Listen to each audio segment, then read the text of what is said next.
Hello दोस्तों, Ayurveda and medicine में आपका स्वागत है। मैं हूं आकाश और मैं बताऊंगा आज आपको फिजियोलॉजी ऑफ स्लीप। सो इस चैनल को लाइक एंड सब्सक्राइब करना ना भूलें। लेट्स स्टार्ट करते हैं। डेफिनेशन, स्लीप की डेफिनेशन क्या है? Sleep is the natural periodic state of rest for mind and body with closed eye and corrected by the partial or completely loss of consciousness. Mean क्या होता है कि जब हमारे बॉडी और माइंड जब रेस्ट करते हैं, साथ में उसके हमारी जो आई होती हैं वो क्लोज हो जाती हैं bye the partial and complete loss of consciousness. मतलब कि हमारा जो कॉन्शियसनेस होता है ना, वो पार्शियली या कम्प्लीटली लॉस होता है उस टाइम। सो इसमें यहाँ पर क्या होता है कि sleep time it cause decrease the response of external stimuli. मतलब कि जो हमारे बाहर का स्टिमुलाई होता है ना हमें, तो वो हमें मिल नहीं पाता उस टाइम। डिक्रीज बॉडी मूवमेंट, इस टाइम हमारी जो बॉडी मूवमेंट होती है वो डिक्रीज हो जाती है। सिंपली सी बात है, डिक्रीज हो ही जाती है। एंड स्लीप रिक्वायरमेंट, मतलब किस एज को कितनी स्लीप लेनी चाहिए और या कितनी लेता है। न्यूबॉर्न बेबी, इन्फेंट, मतलब कि जो बच्चा पैदा हुआ ही हुआ है वो 18 से 20 घंटे सोता है। ग्रोइंग चिल्ड्रन, मतलब जो बच्चा ग्रो कर रहा है धीरे धीरे, वो 12 से 14 घंटे तक सो सकता है। एडल्ट, जो एडल्ट होता है ना, वो 7 से 9 घंटे तक सो सकता है। ओल्डर पर्सन वो 5 to 7 घंटे तक सोता है। टाइप ऑफ स्लीप, ये स्लीप 2 टाइप की होती है, REM sleep and non REM sleep. Mean first REM sleep, इसका क्या होता है? Rapid eye movement. मीन इसमें क्या होता है कि जो हमारी सोते टाइम हमारी जो आई मूवमेंट होती है, वो जो आई होती है वो मूव करती रहती है। मीन उससे क्या होता है, उसमें हमें जब स्लीप में ड्रीम्स आते हैं तो हमारी जो आई मूवमेंट है वो मूव करती रहती हैं। सो इसमें पढ़ते हैं कि it's type of sleep associated with rapid conjugate movement of I. Mean it type of sleep associated with rapid conjugate movement. Mean जो रैपिड कॉन्जुगेट मूवमेंट होती है, मीन जो हमारी, जैसे हम वन डायरेक्शन में किसी ऑब्जेक्ट को देखते हैं तो हमारी बोथ आईज होती हैं वो एक ही डायरेक्शन में देखती हैं। जैसे हम किसी ऑब्जेक्ट को हॉरिजॉन्टली देखते हैं या वर्टिकल देखते हैं, उसे कॉन्जुगेट मूवमेंट बोलते हैं आई की। इसमें क्या लिखता है? The type of sleep is associate with the rapid conjugate movement of eye ball which occur frequently. Mean हमारे सोते सोते हुए जो हमारी आई बॉल होती हैं वो फ्रिक्वेंटली मूव करती हैं। इसमें होता क्या है? Through eye ball move the sleep is deep. जब हमारी आई बॉल मूव करती हैं फिर भी हम डीप स्लीप में रहते हैं, इसे पैराडॉक्सिकल स्लीप बोलते हैं। स्लीप अबाउट 20 से 30% पीपल, मतलब कि 20 से 30% ही आती है पीपल्स को। And dream occur this period, मतलब इस पीरियड्स में हमें ड्रीम्स आते हैं। Important for consolidation for memory, मतलब कि जो हमारी मेमोरी इकट्ठा हो जाती है या कुछ बात हमारे माइंड में रह जाती है तो वो सपने में आती है। Non REM sleep, non rapid eye movement.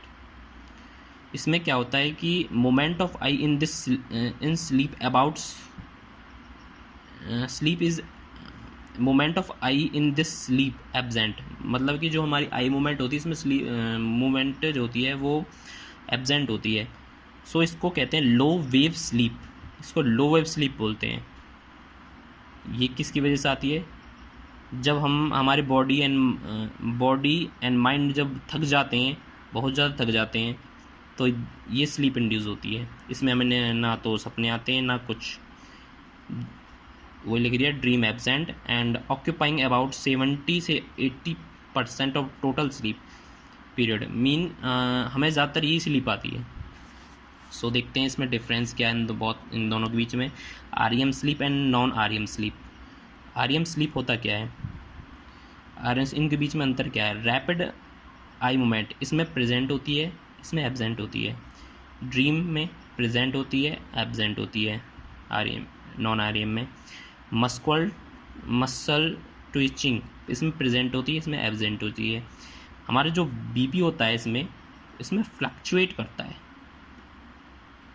क्योंकि हम सपना देखते हैं, अब हम कैसा भी देख सकते हैं। उसमें क्या होता है कि एड्रेनल रिलीज होता है, तो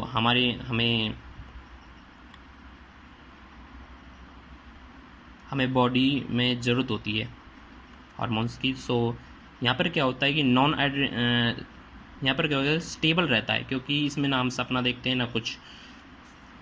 जो टेम्परेचर होता है यहाँ पर जो फ्लक्चुएट करता है, वो भी यहाँ पर जो होता है वो भी स्टेबल ही रहता है। मैकेनिज्म देखते हैं अब स्लीप का। हमें नींद कैसे आती है? Sleep occur due to activity of some sleep inducing centre, मतलब कि जो हमें स्लीप आती है, कुछ सेंटर्स होते हैं हमारी माइंड बॉडी में, जिसकी वजह से हमें स्लीप आती है। कौन कौन से सेंटर होते हैं? नंबर 1 ब्रेन स्टेम, नंबर 2 डाइसेफ्लॉन होते हैं, नंबर 3 सेरेब्रल कॉर्टेक्स होता है। ये हमारे थ्री सेंटर्स होते हैं स्लीप के। अगर ये बिगड़ जाएं, इनमें से कोई एक बिगड़ जाए, तो क्या होता है कि हमें इंसोम्निया हो जाता है, मतलब हमें नींद नहीं आती। अब देखते हैं इसमें होता क्या है।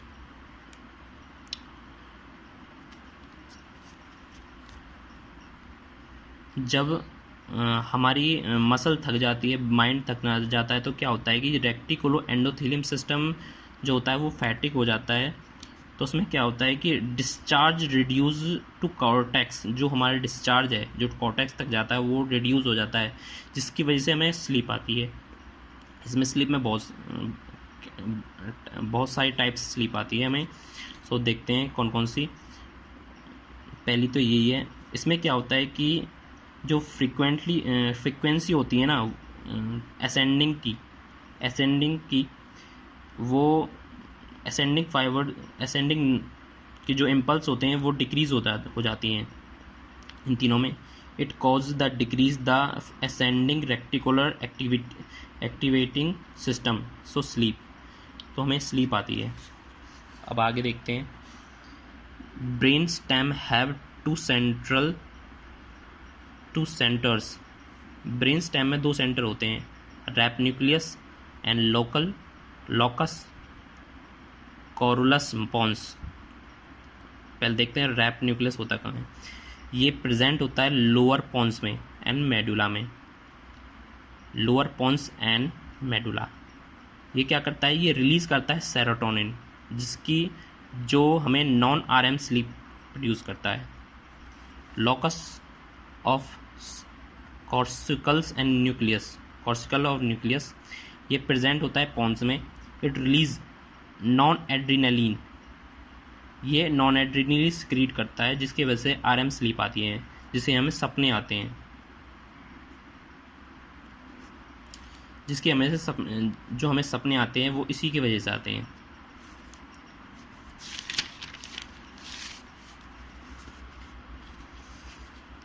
अब देखते हैं दूसरे तरीका। हमें दूसरे तरीके से नींद कैसे आती है और हमारी बॉडी में नींद को लाने के लिए क्या क्या करता है हमारे माइंड। देखते हैं इसमें क्या होता है कि सुपीरियर काइमेटिक न्यूक्लियाई ऑफ हाइपोथैलेमस। जो हाइपोथैलेमस में सुपीरियर काइमेटिक न्यूक्लियाई होता है, वहाँ पर वो क्या करता है, वो नाइट टाइम में क्या करता है, असेंडिंग इम्पल्स इन नाइट में डिसेंडिंग इम्पल्स सेंड करता है टू सुपीरियर सर्वाइकल गैंग्लियन को। वो क्या करता है, वो स्टिमुलेट हो जाता है और वो आगे भेजता है फाइबर स्टिमुलाई। ये फाइबर जो होते हैं स्टिमुलाई करता है पिनल ग्लैंड, ये पिनल ग्लैंड तक पहुंच जाए, जो स्टिमुलाई होता है पिनल ग्लैंड तक पहुंचता है। और ये पिनल ग्लैंड करती क्या है, मेलाटोनिन सिक्रीट करती है। जो मेलाटोनिन जब ब्लड में जाता है तो वो स्लीप इंड्यूस करता है, पूरी थकावट देता है, जिससे हमें स्लीप आती है। सुप्राकाइमेटिक न्यूक्लियाई जो होता है वो डायरेक्टली आई से भी जुड़ा होता है बाय द रेक्टिनो हाइपोथैलेमिक फाइबर्स के द्वारा।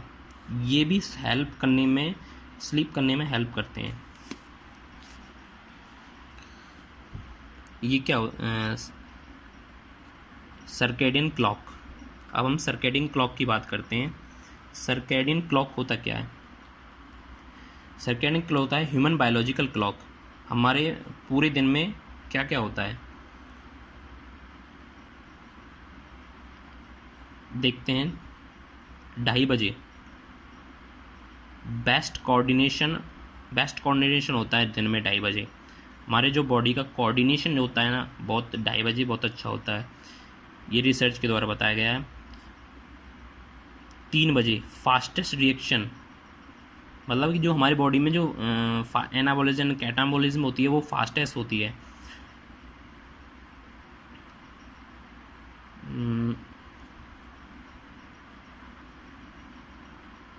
5 बजे क्या होता है कि ग्रेटेस्ट कार्डियोवैस्कुलर स्ट्रेंथ, मतलब जो हमारी हार्ट की मसल की जो स्ट्रेंथ होती है वो अच्छी होती है इस टाइम 5 बजे, शाम को 5 बजे। एंड जो मसल स्ट्रेंथ होती है वो भी अच्छी होती है इस टाइम। 6:30 बजे जो हमारा बीपी होता है वो हाईएस्ट होता है। जो 24 आवर में जो हमारा बीपी होता है वो हाईएस्ट होता है।